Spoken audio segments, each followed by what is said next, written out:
Good evening and welcome everyone to this discussion between two of our most distinguished and esteemed commentators on the prospects for hope following the Paris COP21 agreement of 195 nations to limit global warming to 2 degrees Celsius, aspiring to 1.5 degrees. My name's Liz Conor and I'm a recent ARC Future Fellow at Trobe University where I did my PhD, so I'm very happy to be here at this timely discussion, because the dilemma we face tonight is that the latest findings announced by climate scientists this week shows that the 2-degree target has already been breached across the Northern Hemisphere, barely 3 months after the Paris talks closed, and that February was the hottest month on record, after January, which was also the hottest month by a wide margin, but February temperatures have just run away, and that the Great Barrier Reef is undergoing a severe bleaching event, among other fairly terrifying announcements. Meanwhile, within barely a week of his return, our newly minted Prime Minister Malcolm Turnbull approved the second coal port terminal at Abbott Point. A month before, during a tour of the Pacific Islands, of all places, Bill Shorten, our opposition leader, declared Labor will continue coal mining. 100 climate scientist positions have been slashed from the CSIRO. To me, it seems Orwellian.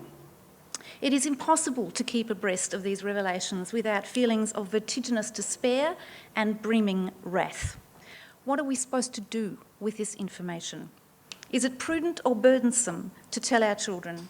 How might we galvanise a civil society response between the twin paralysis of apocalyptic helplessness and false hope? There is much to consider tonight. Not the least whether the tanking price of thermal coal will provide the market impetus for a rapid and urgent transition to renewables. But perhaps the overriding question for tonight is, what are the probabilities now for mitigation and adaptation? And does the COP21 agreement provide any kind of roadmap into these historically unprecedented circumstances? Here on my right are two fellows who need no introduction, but for the sake of formalities. Robert Manne is Emeritus Professor of Politics and Vice-Chancellor's Fellow at La Trobe University. He is the author and editor of over 20 books and 3 quarterly essays, notably his Left, Right, Left, now the title of a blog devoted to political orienteering at The Monthly, where he has acted as chairman of the editorial board. Twice voted Australia's leading public intellectual, Robert has rebutted both climate and stolen generation denialists unrelentingly. Clive Hamilton is Professor of Public Ethics at the Centre for Applied Philosophy and Public Ethics at Charles Sturt University in Canberra, and author of, among 14 books, Earthmaster, Requiem for a Species, Affluenza and Growth Fetish. He founded and was Executive Director of the progressive think tank, the Australia Institute. Perhaps one hope we can carry away from this evening is that Robert and Clive's books and essays, and I pinched this idea from a review by Tim Flannery, their books and essays are stacked on the prosecutor's bench when plaintiffs from the next generation file a class action lawsuit against the federal government for failing negligently to reduce emissions. And before I hand over, I also want to acknowledge the Wurundjeri of the Kulin Nations as original custodians of the land on which we meet, but with particular emphasis tonight on the meaning of custodianship and how Indigenous knowledge, such as oral histories accounting for sea level rises 7,000 years ago, can inform and be part of any such discussion. Please join me in welcoming Robert Manne and Clive Hamilton.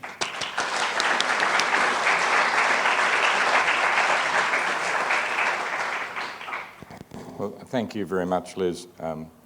I just say for the people here that Liz will come back on stage, that's why there's a third chair, and ask Clive and perhaps me some questions about what we've said. So when Clive and I have kind of finished our conversation, Liz will return. It's great to have someone from La Trobe, someone with already a very distinguished academic career, introduce us tonight. And then, of course, there'll be time for questions from the floor, which Liz will take. So, it's a great pleasure for me to have convinced a good friend of mine, Clive Hamilton, to come here tonight. Clive had a very important impact on me when, much too late in the piece, I suddenly realised that this was climate change was an issue larger than any that I'd ever thought about, and he has been following climate change for at least, I'd say, 20 years or longer. He was my first choice when I was thinking about doing something after Paris, because there's no one, literally no one, in Australia whose judgment and whose honesty I value more highly. So thank you for coming, Clive. I've got a series of questions. They're big questions, and the first one I want to ask is, a lot of people here will know, not everyone, that at Mauna Loa Observatory in Hawaii, each year for many, many years now, the level of carbon dioxide in the atmosphere is measured. And almost, I think, without exception, every year since the measurements began, the level of carbon dioxide in the atmosphere has increased, despite all the politics, despite all the efforts that have been made. And I suppose the first question I want to ask Clive to talk about, which is a very big question, is if this continues, if carbon dioxide continues to increase in the atmosphere alongside other greenhouse gases, give us a pen portrait of what's going to happen to our planet. Well, the secular increase in concentrations of carbon dioxide in the atmosphere grows apace. In fact, as you know, it went up 3 parts per million last year, whereas for a long time it has been around about 2 parts per million. So from that point of view, things are getting worse.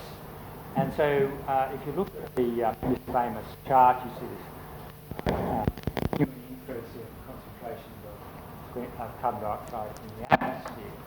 And for quite a long time in the science community, and indeed in international negotiations, people talked about as kind of targets or things to worry about was certain levels of parts per million, 350, 400, which we've just gone through, and then future projections of 500 and even 600. But more recently, climate scientists have started to talk about the degrees of warming associated with concentrations of carbon dioxide in the atmosphere. And a lot of this, I think, was driven by the decision by the EU several years ago to set a target or guardrail, as it's known, of limiting warming to 2 degrees. And that's now very much what the global community has adopted and reaffirmed in Paris. Although, importantly, and perhaps we'll talk about this, Paris for the first time acknowledged the demand of these small island states that an attempt be made to limit warming to 1.5 degrees. The commitments that various countries have made leading into Paris would, if honoured, see warming limited to 3 degrees. If those commitments aren't honoured, then we're perhaps looking at a world warming by 4 degrees. But when I talk in those terms of degrees, it's actually very misleading, because the world, even if it were committed and did all the actions it wanted to do, could not limit warming to 3 degrees. Because once you get beyond 2 degrees, and possibly even at, not possibly, but quite likely even at 2 degrees of warming, you essentially lose control of the climate system, because the climate system will cross a number of tipping points, and the ones most often mentioned, the big tipping points, are the melting of the Greenland ice sheet and the melting of the West Antarctic ice sheet, vast masses of ice that once they start melting, you can't stop them. And over centuries, they will continue to melt until they're all gone. And the melting of those ice sheets will have a profound impact on the climate. And this is why climate change is, of course, profoundly unlike every other environmental issue that has come before. Because the greenhouse gases we put into the atmosphere now, particularly carbon dioxide, they stay there, or at least they stay in the Earth system. They're mobilised in the Earth system, whether the carbon dioxide stays in the atmosphere or in the oceans or possibly in the biosphere. And so if we go beyond 2 degrees, and certainly if we go to 3 degrees, then we'll almost certainly go to 4 degrees and beyond. And then we're kind of off the scale. I mean, some people say, well, you know, in 5 hours' time it's going to be 4 degrees cooler, you know, what are you worried about? But in fact, during the last ice age, when New York was a mile under ice, the Earth was 5 degrees cooler than it is now, or was at pre-industrial levels. So these temperature changes represent a massive change in the climate system and therefore the functioning of the Earth system. That's why climate scientists are so anxious, because we are losing control of the climate system. We're aiming to limit warming to 2 degrees, but there's good evidence that the warming already at 1.6 degrees, and we're probably locked in 2.4 degrees. So we really are in deep trouble. And of course, with those kinds of warmings, 2.4, 3 degrees, you get all that catalogue of catastrophes which will in time make large parts of the Earth uninhabitable, and all of the kind of geopolitical consequences that would follow. Yes.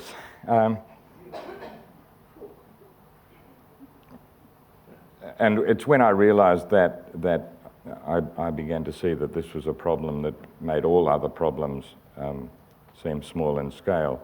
The first, and when I think we began to talk about this issue, we were, you before me, but we were both believers in Kyoto as a road towards some possibility of coping with the problems you've just outlined. Yes. Very briefly, if you could say, what did Kyoto try to do? And I think you'd agree, why did it fail? Well, Kyoto was a protocol to the kind of mother convention, the framework convention signed in 1992. Kyoto was a protocol to it in 1997, which was legally binding on all the signatories, or at least those countries that ratified it, and imposed a legally binding obligation on rich countries to reduce their greenhouse gas emissions by certain negotiated amounts. Well, actually, in Australia, allowed Australia to increase its greenhouse gas emissions, one of only 2 countries that managed to secure that. Developing countries had other lesser obligations. The United States, because already then the Senate was stacked full of conservatives, refused to ratify the convention, which wasn't a great surprise. And then Australia too decided, the Howard government decided, I think it was in 2002, that although that government had agreed at Kyoto in 1997 to commit to it, decided to repudiate that. And those actions seriously undermined that Kyoto protocol. The protocol did actually come into force. It was Russia, I think, that ratified it, that made it enter into force, I think in 2005. But by then it was a dead duck. And there are a lot of reasons why it didn't work. But let me just make this comment, that certainly I've completely changed my understanding of international politics and what is possible under international law as a result of Kyoto and its failure to follow through with the really quite bold and in a way utopian ambitions of that protocol. And the years since perhaps the early 2000s, certainly the mid-2000s, have been a groping by the international community towards some other kind of treaty. And so there was a major shift from legally binding obligations to what is known and what is now embedded in the Paris Agreement as a pledge and review system.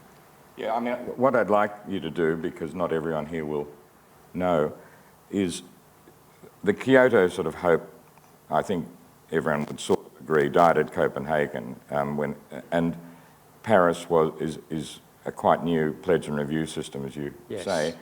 Not everyone will know what is entailed in pledge and review. No. And what, I mean, the simple question I want to ask you is what were the main decisions that made, I mean, you know, I won't forget the film of the audience, including very significant figures, cheering when finally the agreement was made in Paris. Not everyone knows what was agreed, and if you could summarise what you think to be the most important agreements that were cheered by Al Gore and by Nicholas Stern and others?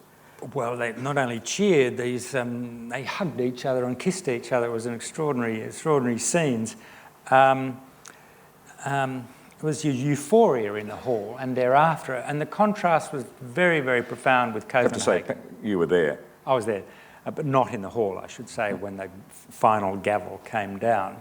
That was kind of official delegates only. But Copenhagen 2009 was when kind of everything collapsed. It was a disaster from every point of view. And everyone involved in climate change, nationally and internationally, I think it's probably true to say, went into a very deep depression for some 6 or 12 months and gradually dragged themselves back. And learned a lot of lessons about building consensus, which the French followed through brilliantly in the lead up to the Paris negotiations. And what died at Copenhagen finally was the idea that nations would commit themselves to reduce emissions in a way that was legally binding under international law. Everybody kind of said that is not going to work, and I think that for the international legal scholars really changed the way they thought about it. Instead, a kind of weaker process, but nevertheless a more successful one, was instituted, and that is where each country would come to the negotiations, as they did at Paris, having made a pledge. That is, making their own assessment based on their national circumstances as to what they believe they can do or are willing to do over the next 10 or 15 years to reduce their greenhouse gas emissions. And crucially, what happened in this process is that it wasn't just rich countries that agreed to make a pledge, but in fact developing countries did too. And so they came to Paris, and this is actually probably the most important reason for the success of the Paris conference.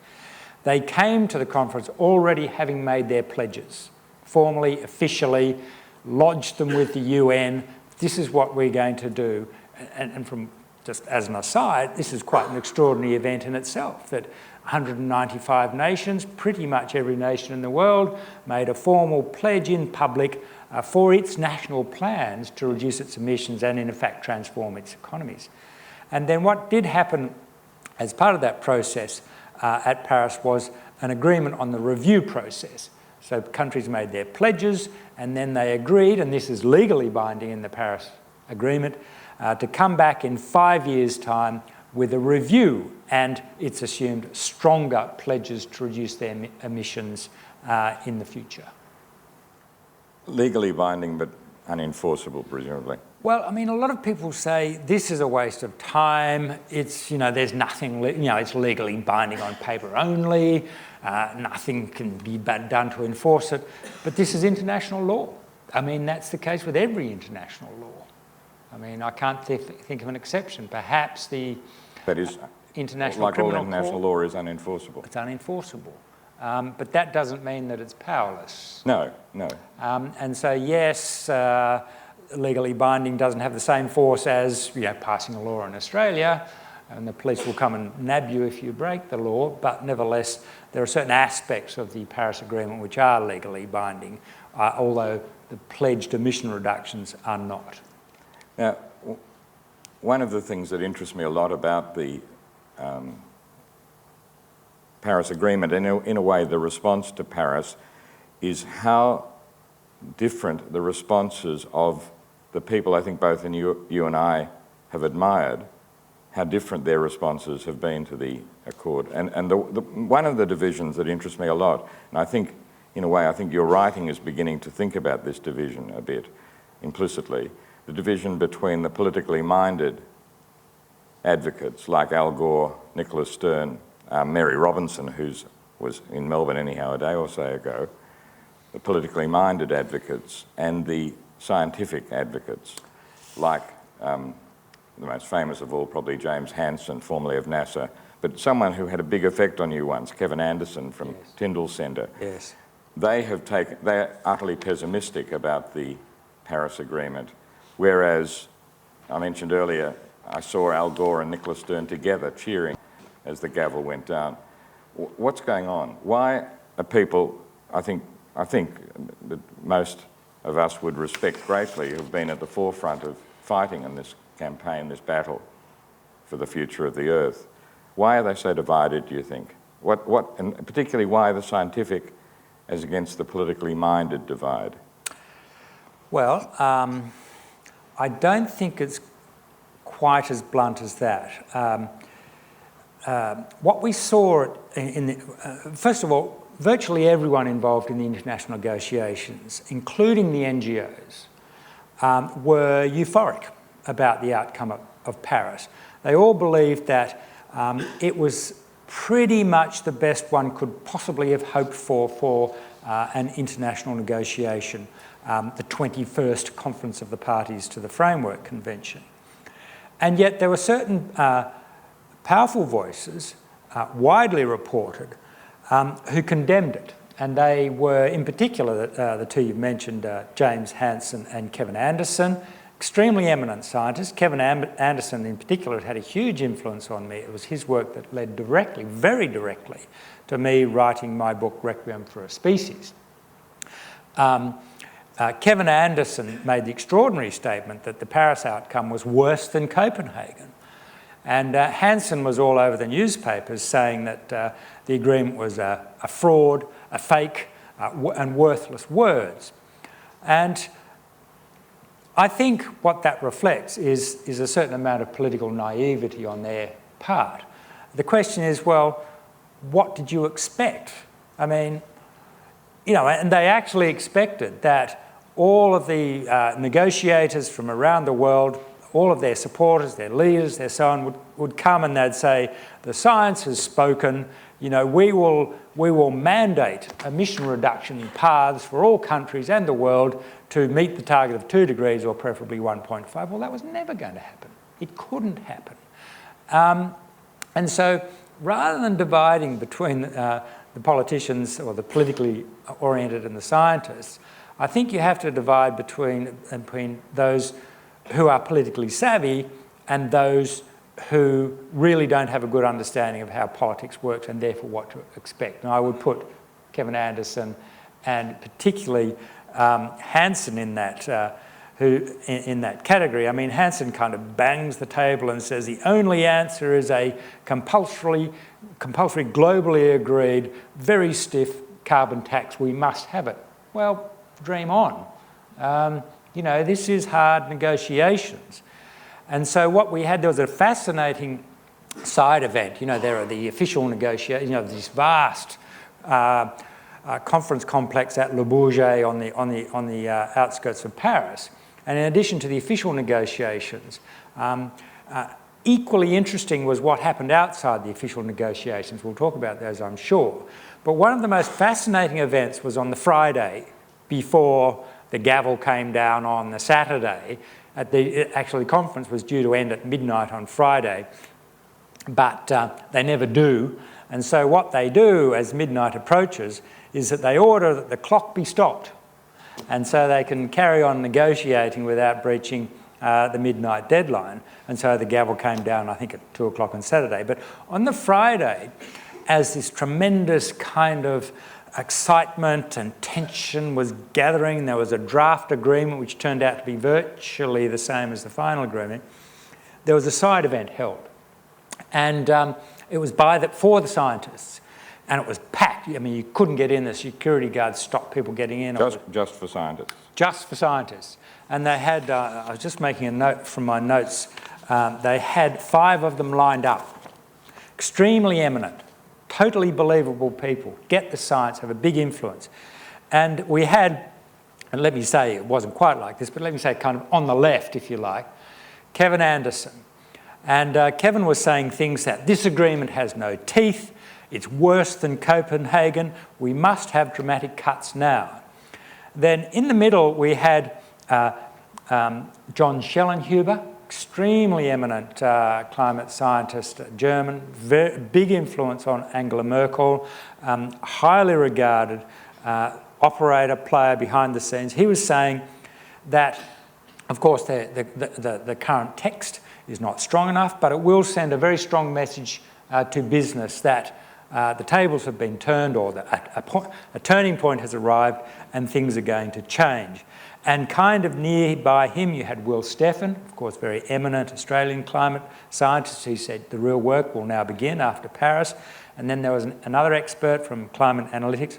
Then over on the right, if you like, there was Johan Rockstrom from the Stockholm Centre, who took a very kind of optimistic view that we can solve this problem, everything's going well, and so on. And so here you had 5 scientists, very eminent, very well qualified, who took a range of views. And I would say that Schellenhuber and the couple around him, including Will Steffen, had both an extremely solid understanding of the science, but also a good sense of what the politically possible was.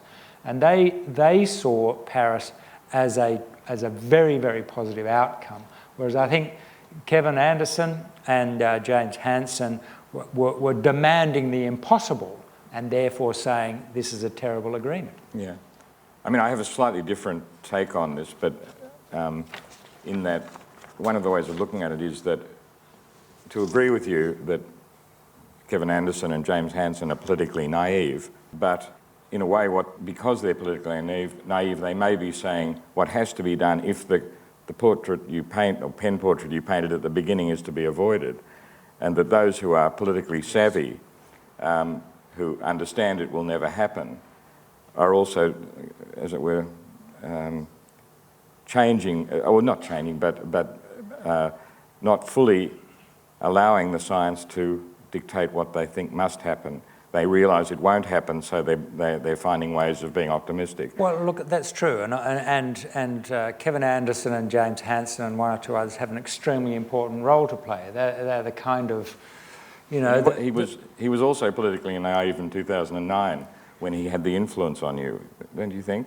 Well, I was reading his science of carbon budgets, and you know, the way he presented the science had a huge impact, because I for the first time fully understood the awful situation that we were now in, based on CO2 emissions, and where we're headed, even under the most optimistic assumptions about where global politics might take us.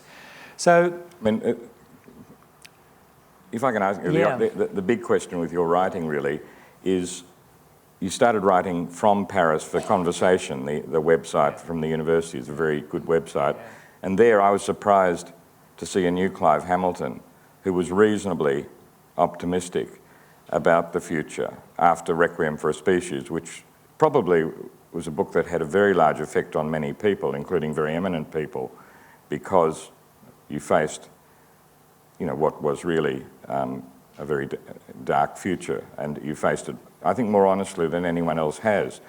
But I was impressed with the arguments you began to put in the conversation, and I wonder if you could reprise them here and talk a little bit about the change in you in regard to this. Yeah. Well, first of all, I mean, I certainly haven't done any kind of volte-face, and my comments on what we're looking at down the track and the amount of warming and our inability to set the thermometer at, you know, 3 degrees or even 2.5 degrees, because the Earth system will have crossed tipping points over which we have no control. They're just too big and too massive, and they operate on a century's timescale, a millennial timescale. But what I saw at Paris, and of course we all went there still with this kind of dreadful shadow of Copenhagen hanging over us and the prospect of a catastrophic failure once more. What I saw at Paris was really something I didn't expect at all. I mean, one was the agreement itself, but what actually impressed me a lot more, or had a greater impression on me, was what was happening outside of the official negotiations. In particular, what was happening amongst what are known as non-state actors. And they cover cities and NGOs and large organisations, non-commercial ones. And there's an amazing amount of things that are happening, kind of huge cities around the world taking on, and let's face it, most of the emission reductions are going to have to happen in cities. That's where the buildings are, that's where the transport is, and so on. But in a way, more impressive to me was I'm a pretty close observer and quite a cynical one, I have to say, of the business community. I mean, I'm ashamed to admit it, 10, 12 years ago, I half believed at least, that when BP rebranded itself as Beyond Petroleum, I thought this was something really important that was, did signal something extremely significant in the oil industry. What a fool I was. When BP started to drill in the Arctic and, buy up every oil well and gas facility it possibly could, it was a cynical, desperately cynical PR exercise by BP. But what I saw at Le Bourget was really something quite different. And that was, in a nutshell, let me try and paint a little picture.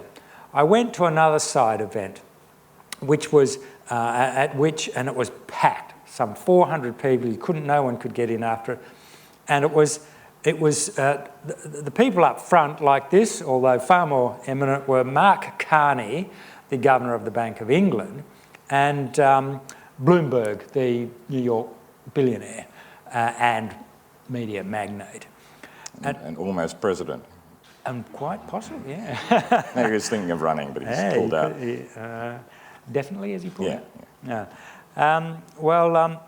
So Mark Carney was there, and he was talking about the way in which the central bankers of the world have a new worry, and that is that the switch to renewable energy and out of the traditional fossil fuel industries may well soon be so abrupt. There will be so many stranded assets and so much collapse in the value of massive corporations, certain massive corporations around the world, that it will spark a global financial collapse. And so the G20 finance ministers had instructed Mark Carney, who was the chairperson of the Financial Stability Board, which brings together the central bankers around the world, to write a report on how to manage what Carney called an ordered transition to a zero carbon economy. And I thought, wow, the central bankers are now involved. And I looked around this room of some 400, and virtually all I could see was suits. And I have never seen anything like that at a conference of the parties before. And this followed another very big event for institutional investors. And there we heard the managers, the CEOs, and so on, of these massive investments. And they're not, piddly green ethical investors. I mean, these are the big pension funds. These are the guys that don't talk in billions, they talk in trillions. And they're talking about how they are reorienting their investment, not tomorrow, but over the next few years, towards renewable energy, away from fossil fuels. They recognise the risk. It's not as though these guys, and women in some cases, had some kind of ethical epiphany, looked into their grandchildren's eyes and said, I've got to become a good person and get out of fossil fuels. They could see a hard business case for change. And this shift in the, I don't call it the business community, although it's that, but in the investor community, has happened, I'd say, over the last 12 months. Something happened. There was some kind of turning point that happened. And yet, I mean, the fossil fuel companies kind of haven't realised it, because they go on. I read every day about their explorations, and, Liz mentioned in the introduction that neither political party here has the gumption to talk about the end of coal. And there is drilling in the Arctic. Obama's slightly against it. But there seem to be, this is one of the problems I have as a thinker, trying to work out what's going to happen to our planet, is it's so easy to, if you're an optimist or a pessimist, to find evidence that suits your case. I mean, the way I'd illustrate it is, in the last few days, on the one hand, the fact has already been mentioned that there was a 3 parts per million increase in 2015. But I read this morning, just on the ABC website, that the International Energy Agency says that in 2015, for the second year in a row, there was a slight decoupling of the growth of emissions, which were stable, from the growth of the economy, which increased by 3%. Yes. Here are two facts. Pessimists would take one, yes. Optimists the other. Yes, yes. But I think there are hundreds of relevant, really important, big relevant facts. There are. And how does one, your judgment now is sort of is on these meetings in Paris, which I was very interested in hearing about and which have a strong effect on me. But there are other kinds of important facts, like I read every morning about the work of the fossil fuel corporations, and not one government has yet, as far as I can see, said to a fossil fuel corporation, stop, we won't allow you to explore or exploit the fossil fuel resources. How does one form judgment when the possibility of pessimism or optimism is so omnipresent, as it were? Well, I think this is why my view has shifted somewhat, because I think the world has changed. And I think, at last, after watching this and being engaged in it for 20 years, I get the sense that new possibilities have opened up. I mean, there are obviously other things happening as well, one of which, well, two of the most important are the dramatic decline in the cost of renewables, and the other is the extraordinary transformation of China's position. And China, in a way, is by far the most important player now. I mean, they screwed the world at Copenhagen. Now China is leading the world. I mean, it's not quite as simple as that. So we're in this kind of point of transition, and we're going to have a whole lot of conflicting information, conflicting data, which is very hard to sort through. And, frankly, my mood changes every day, sometimes several times a day, depending on, what I've just read. And, for people who are really engaged in this, I mean, I think the only thing to do is to not, cherry pick or focus on particular facts because it's too hard, but to pick people you trust. People who have a really good, solid understanding of the science, who are intimately engaged in this, who also understand the politics of it, and also understand, the business operations of business. And so the people I read I read a lot of people, but the ones whom I take most notice of are people like Joe Romm at Climate Progress, Dave Roberts at Vox, and Mark Hertzgaard at Nation. I mean, three Americans, but kind of at the heart of the beast. And these are just three analysts who I find have a really fantastic grasp. I mean, they shift their views, particularly Dave Roberts, who's a very kind of honest person who says, I'm confused, and I like that.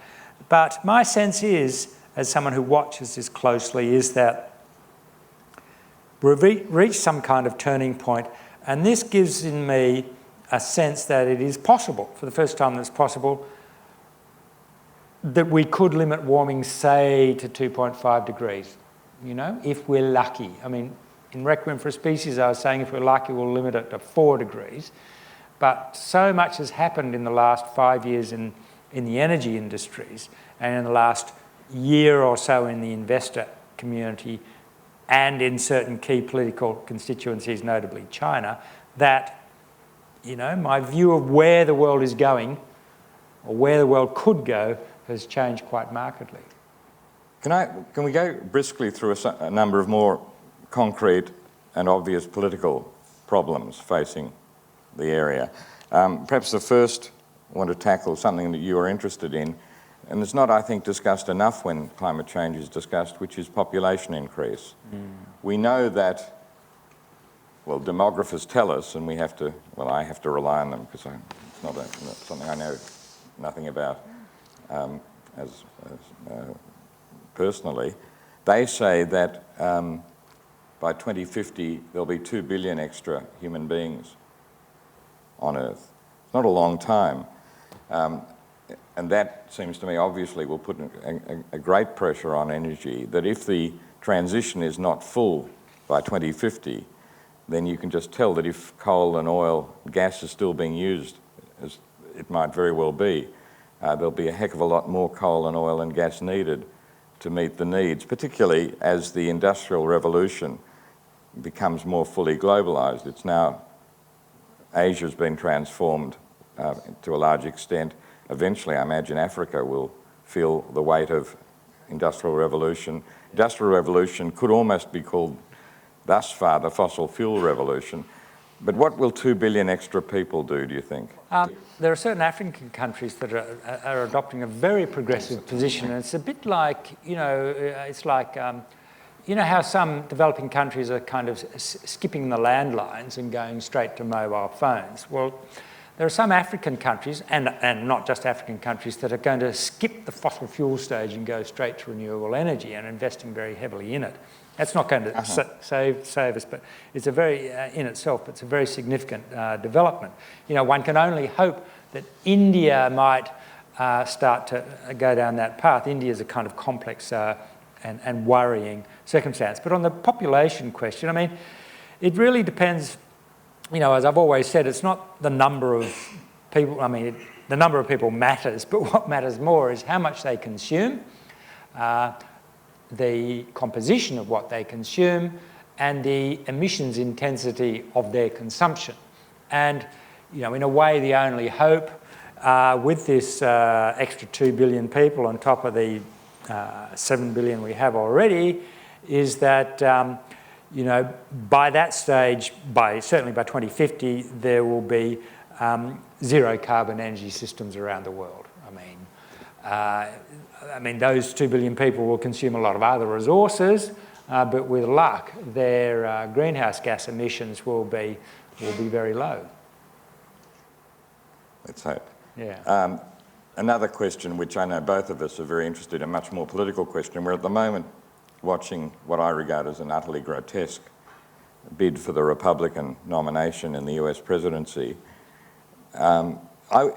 Literally, I would fall off my chair if anything was said by one of the Republican candidates that made even minimal sense in the area of climate change.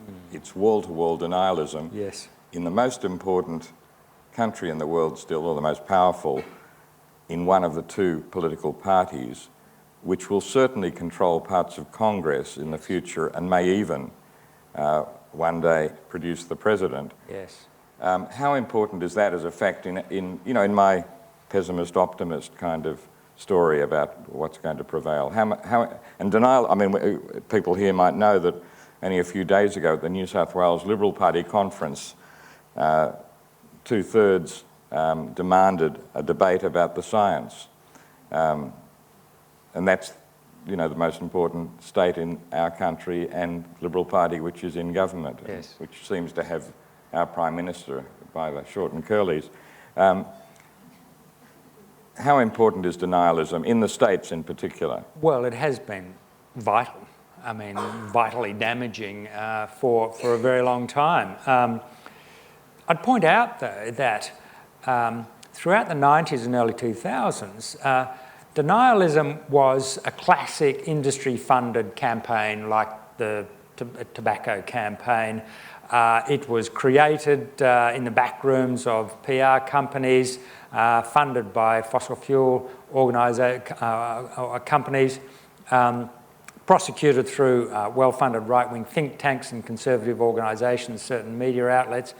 And it only became a kind of mass movement, as it were, when that industry-funded, particularly Exxon-funded, climate denial campaign was taken up by the Tea Party. And so as late as around about 2010, Sarah Palin was saying, we should have an emissions trading system. So it's a very kind of recent phenomenon. But as you know, it's a cultural phenomenon. It's a marker of one's political and social cultural position. But what's happening, we could talk about that forever, but what's I think more interesting is that the world is finding ways of going around it.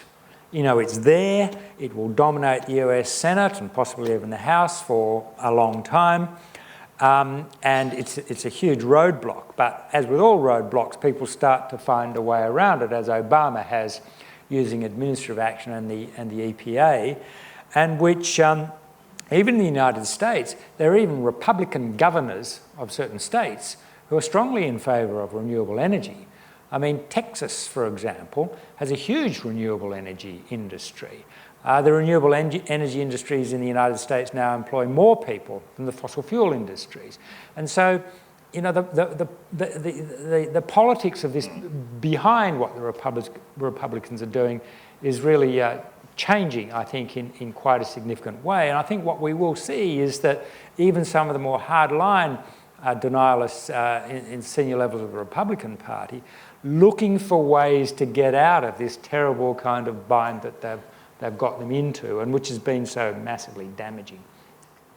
Another completely separate question that worries me is the pledge and review system of Paris, which you talked about. I cannot believe that some nations will not just break their pledges, even though under law they have to, in 5 years, as it were, talk about what they've done so far. It's inconceivable to me that everyone will meet their targets. And I've looked at some nations, and what they said they're going to do and what they're likely to do is completely out of whack. Turkey is one that I've looked at just by accident. I read something. What happens when even some significant nations begin to show that the pledges they've made are not going to be held to? What should be done, what will be done, do you think? Because that seems to me the main vulnerability of the Paris Agreement.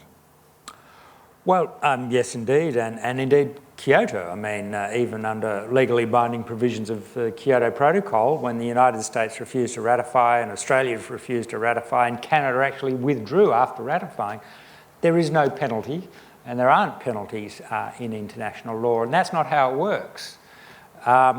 It works through international pressure. I mean, one of the brilliant pieces of diplomacy on the part of the French at Paris was they broke with a long-standing tradition of, at these 2-week negotiations, they start and the officials have these negotiations which go on furiously and stressfully and so on and so forth, but the leaders turn up on the last day, or maybe the last 2 days. The presidents and prime ministers fly in, as they did at Copenhagen, and they're supposed to wrap everything up and sign an agreement. But what we saw happen at Copenhagen is they turned up, there was no agreement, there was no time, the officials, you know, would leave all the important decisions, and it collapsed. Whereas what the French did, not only did they do a lot of pre-diplomacy, they asked all of the leaders to come on the first day.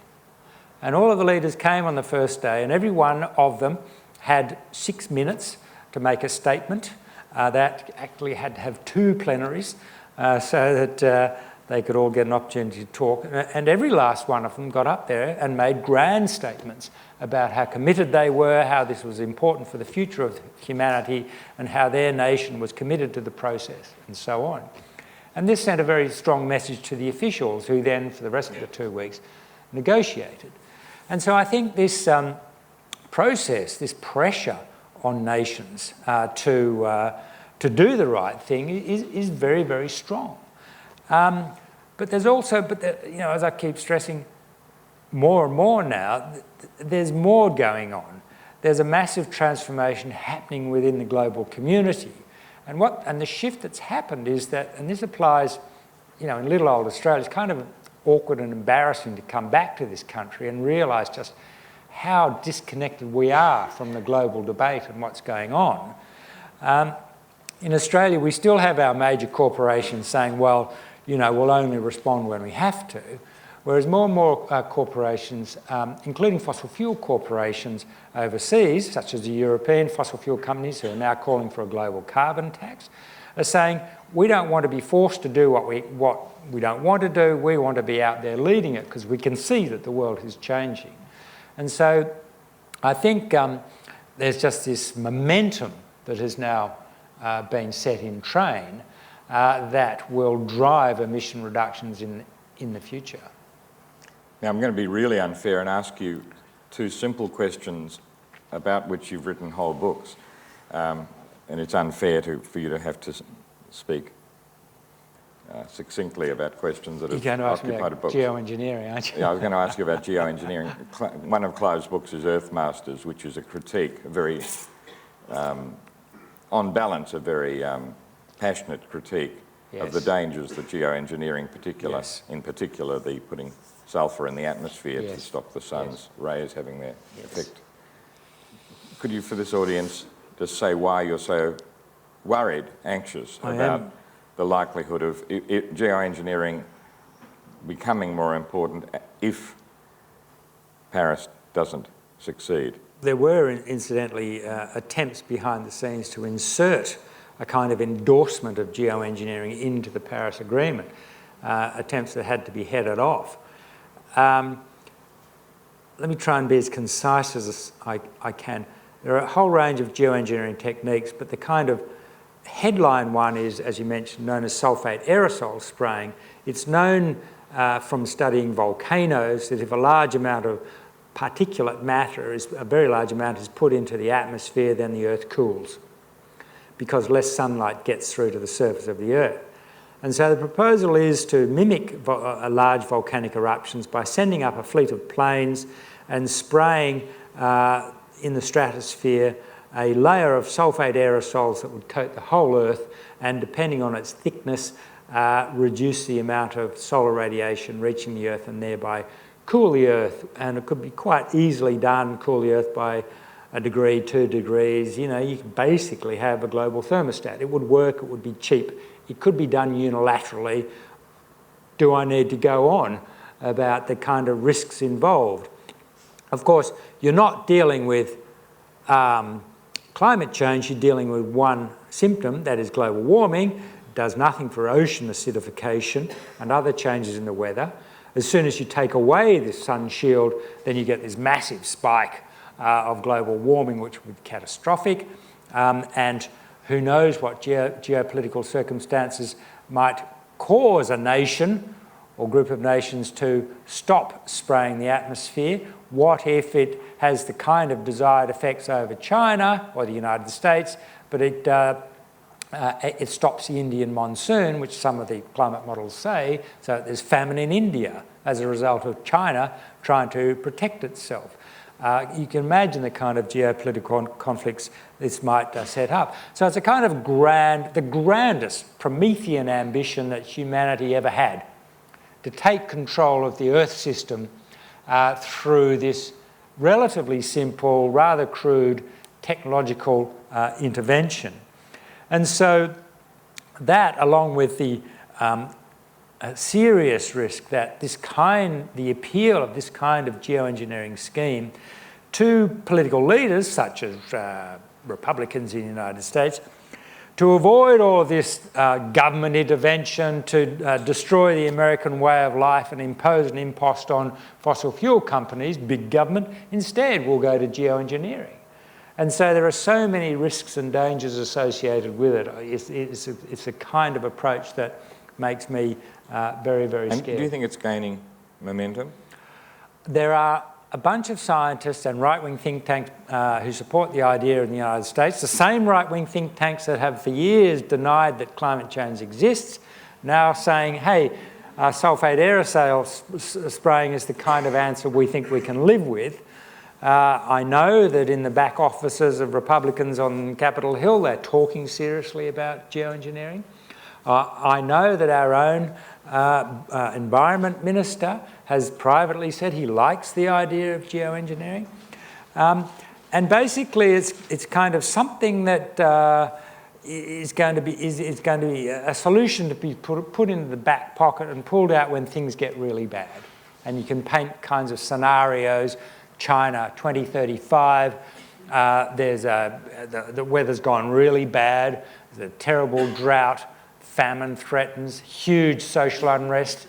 The grip of the Chinese Communist Party on power is seriously destabilised. Let's engineer the climate. It's the only solution. We know it will cool the climate within a matter of months. It won't cost much. Sure, India might not like it, but you know, it's this or nothing. I mean, I think that kind of scenario is not impossible. My final question, then I have Liz to come up. For some reason, two sort of ideas have always struck me as interesting about what might play a role in helping solve the crisis. One comes from the former head of Greenpeace, Paul Gilding, who in a rather apocalyptic moment in one of his books, I think The Great Disruption, he says, suddenly the penny will drop. There will be this thing he calls the Great Awakening.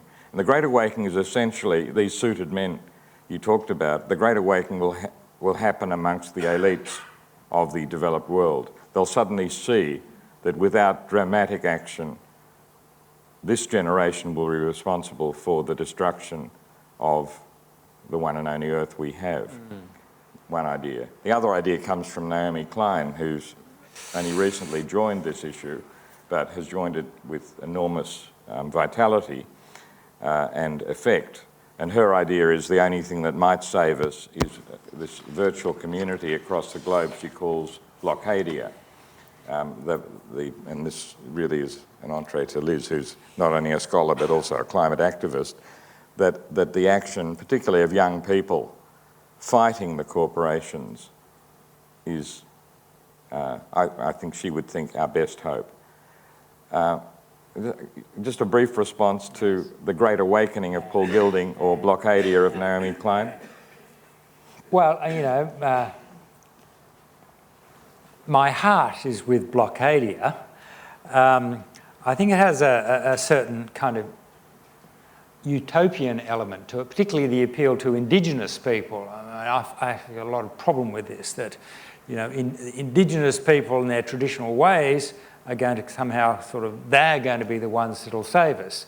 You know, quite apart from, you know, sorry Indigenous people, we screwed the world and now we want you to help us save it, and the kind of ethics of that. But I'm also a little bit wary of talk about the Great Awakening, which has this kind of Teilhard de Chardin quality to it, or something like that.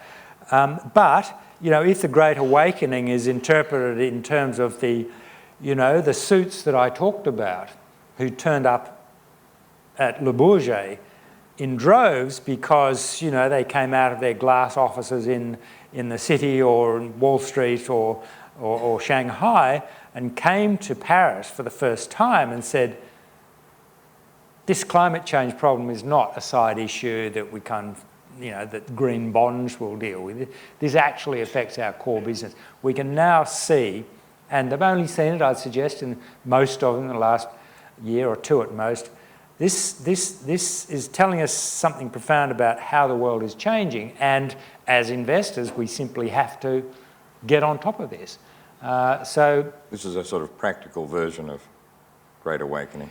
It is, but I don't want, you know, but I think the climate campaigners have been really kind of fundamental in bringing about that shift, because they've had a very big impact not only on technological development, because some early tech people have seen the way the world is going, but also on the political process. And so the NGOs have fought, the climate campaigners in all their various stripes have fought a very long and mostly very dispiriting, but at times hopeful and effective campaign. And the divestment campaign, I think, has been, which Bill McKibben has led, has been an extremely important influence. The impact, the pressure on global banks not to fund fossil fuel developments has been highly effective. Long way to go, but highly effective. And let me just finish on this last point. And that is about the Galilee Basin, which is a kind of, you know, it's almost inconceivable that Australian governments, federal and state, could at this time still actively be encouraging the opening up of these vast new coalfields to development. I mean, it's madness from every point of view. And if it does get closer to an actuality, if they start moving the bulldozers in to those coal mines first proposed, particularly the Adani one, the Carmichael mine in the Galilee Basin. I think what we'll see is the biggest, most passionate protest movement that has ever happened in Australia.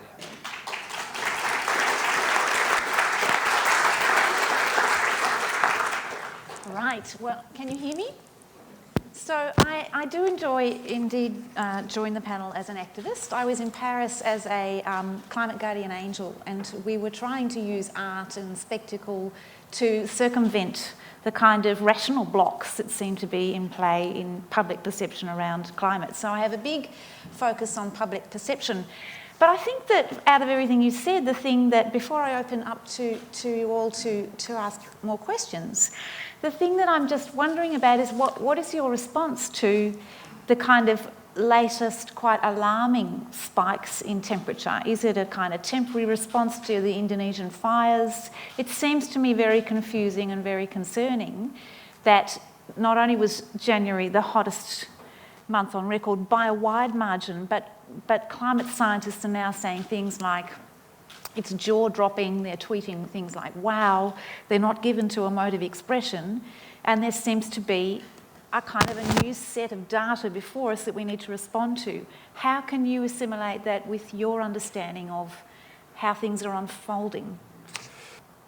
It's very frightening what's happening. The Mauna Loa emissions measures, concentration measures, the spike in global temperature, which we've all experienced, haven't we, in February, is kind of quite frightening and unusual. And I mean, how do I respond? I say, you know, I'm extremely anxious that what we're going to see, I mean, if you look at the temperature record over the last couple of hundred years, you'll see, you know, it's never smooth. And I am worried that the kind of hidden heat that we know is somewhere in the Earth system because concentrations have been increasing continually over the last 15, 20, 30 years, that the kind of hidden heat that wasn't being manifested in the atmosphere is now starting to manifest itself because it's been, you know, it's come out of other parts of the Earth system, particularly the oceans. I mean, of course, it's complicated because we've had this very strong El Nino event, and so we've had warming plus El Nino, which has given rise to this temperature spike.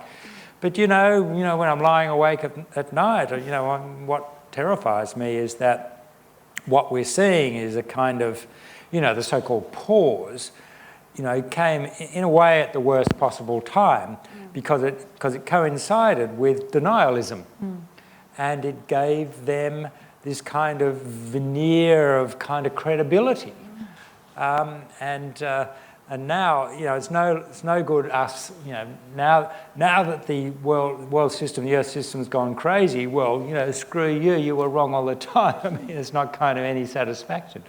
So, you know, we just have to kind of live with it.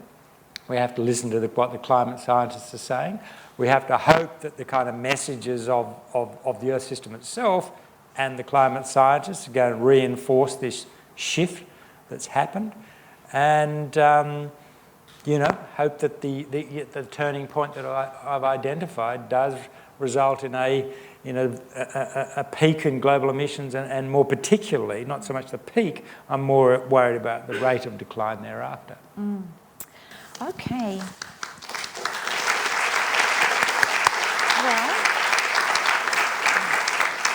Well, you beat me to the punch, which is, thank you, Robert, for organising this really profound evening of catching up on this very confusing set of circumstances and, you know, geopolitical interactions with geomorphologies, and it's extremely confusing. So it's wonderful to have Clive clarify some of that for us tonight.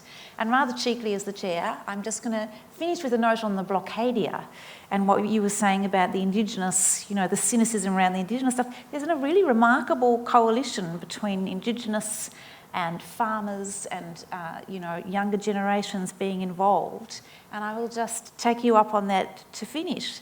that last point, one of the points you made, that if the Carmichael mine goes ahead, it will be a bigger galvanisation and mobilisation than possibly even the Franklin Dam. Yes, I think so. And that's something to think about. And if you're interested in getting involved, I'd ring Friends of the Earth. They're very involved in organising these blockades.